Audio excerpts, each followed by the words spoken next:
मला ना कधी कधी हेच समजत नाही की माझ्या एका मुलाच्या शाळेत ॲडमिशन आहे की 2 मुलाचं. कारण की कसं आहे, सकाळी पार्थला सोडताना आहे प्रांशू त्याच्यासोबत जातो म्हणजे जातो.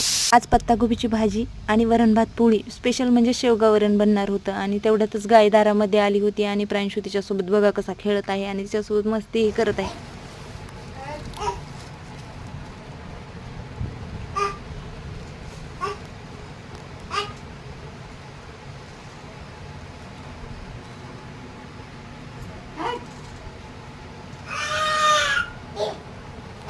त्याची मस्ती करणं बघून झाल्यावर लगेचच मी शेवगावरण करायला घेतलं. फोडणी वगैरे दिली आणि त्यानंतर पोळ्या केल्या आणि पत्ताकोबीची भाजी एवढं सारं करून घेतलं. आणि तेवढं झाल्याच्यानंतर लगेचच राहिलेली कामेही करायची होती.